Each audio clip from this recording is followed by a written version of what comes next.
یہودا کا عام خط۔ یہودا کی طرف سے جو یسوع مسیح کا بندہ اور یعقوب کا بھائی ہے، ان بلائے ہوں کے نام جو خدا باپ میں عزیز اور یسوع مسیح کے لیے محفوظ ہیں، رحم اور اطمینان اور محبت تم کو زیادہ حاصل ہوتی رہے۔ جھوٹی تعلیم دینے والے استاد۔ اے پیارو، جس وقت میں تم کو اس نجات کی بابت لکھنے میں کمال کوشش کر رہا تھا جس میں ہم سب شریک ہیں، تو میں نے تمہیں یہ نصیحت لکھنا ضرور جانا کہ تم اس ایمان کے واسطے جاں فشانی کرو جو مقدسوں کو ایک ہی بار سونپا گیا تھا، کیونکہ بعض ایسے شخص چپکے سے ہم میں آ ملے ہیں جن کی اس سزا کا ذکر قدیم زمانے میں بیشتر سے لکھا گیا تھا۔ یہ بے دین ہیں اور ہمارے خدا کے فضل کو شہوت پرستی سے بدل ڈالتے ہیں اور ہمارے واحد مالک اور خداوند یسوع مسیح کا انکار کرتے ہیں۔ بس اگرچہ تم سب باتیں ایک بار جان چکے ہو تو بھی یہ بات تمہیں یاد دلانا چاہتا ہوں کہ خداوند نے ایک امت کو ملک مصر میں سے چھڑانے کے بعد انہیں ہلاک کیا جو ایمان نہ لائے، اور جن فرشتوں نے اپنی حکومت کو قائم نہ رکھا بلکہ اپنے خاص مقام کو چھوڑ دیا، ان کو اس نے دائمی قید میں تاریکی کے اندر روز عظیم کی عدالت تک رکھا ہے۔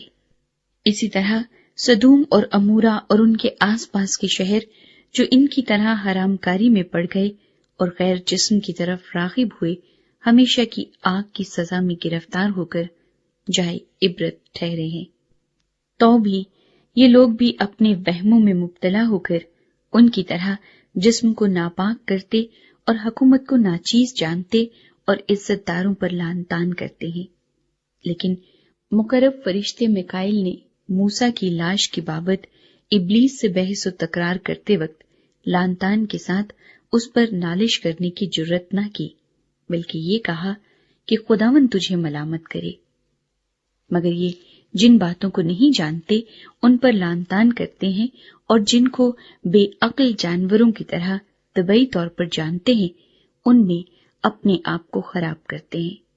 ان پر افسوس کہ یہ قائن کی راہ پر چلے اور مزدوری کے لیے بڑی حرص سے بلام کی سی گمراہی اختیار کی اور کورہ کی طرح مخالفت کر کے ہلاک ہوئے۔ یہ تمہاری محبت کی ضیافتوں میں تمہارے ساتھ کھاتے پیتے وقت گویا دریا کی پوشیدہ چٹانیں ہیں۔ یہ بے دھڑک اپنا پیٹ بھرنے والے چرواہے ہیں۔ یہ بے پانی کے بادل ہیں جنہیں ہوائیں اڑا لے جاتی ہیں۔ یہ پت جھڑ کے بے پھل درخت ہیں جو دونوں طرح سے مردہ اور جڑ سے اکھڑے ہوئے ہیں۔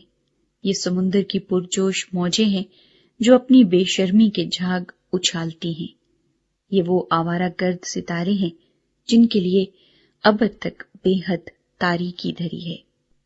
ان کے بارے میں ہنوک نے بھی جو آدم سے 7ویں پشت میں تھا یہ پیشن گوئی کی تھی کہ دیکھو خداوند اپنے لاکھوں مقدسوں کے ساتھ آیا تاکہ سب آدمیوں کا انصاف کرے اور سب بے دینوں کو ان کی بے دینی کے ان سب کاموں کے سبب سے جو انہوں نے بے دینی سے کیے ہیں اور ان سب سخت باتوں کے سبب سے جو بے دین گناہ گاروں نے اس کی مخالفت میں کہی ہیں قصوروار ٹھہرائے۔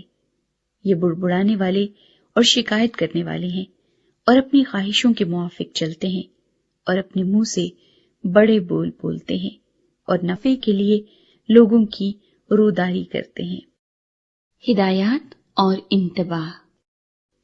لیکن اے پیارو، ان باتوں کو یاد رکھو جو ہمارے خداوند یسوع مسیح کے رسول پہلے کہہ چکے ہیں۔ وہ تم سے کہا کرتے تھے کہ اخیر زمانے میں ایسے ٹھٹھا کرنے والے ہوں گے جو اپنی بے دینی کی خواہشوں کے موافق چلیں گے۔ یہ وہ آدمی ہیں جو تفرقے ڈالتے ہیں اور نفسانی ہیں اور روح سے بے بہرا۔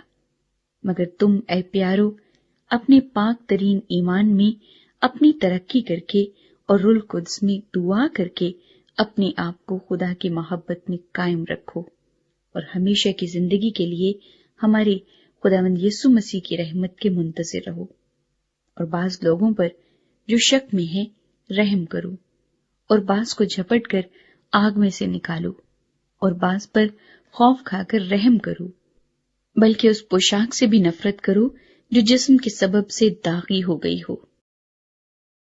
کلمات برکت۔ اب جو تم کو ٹھوکر کھانے سے بچا سکتا ہے اور اپنے پرجلال حضور میں کمال خوشی کے ساتھ بے عیب کر کے کھڑا کر سکتا ہے، اس خدائے واحد کا جو ہمارا منجی ہے، جلال اور عظمت اور سلطنت اور اختیار ہمارے خداوند یسوع مسیح کے وسیلے سے جیسا ازل سے ہے، اب بھی ہو اور ابدالآباد رہے، آمین۔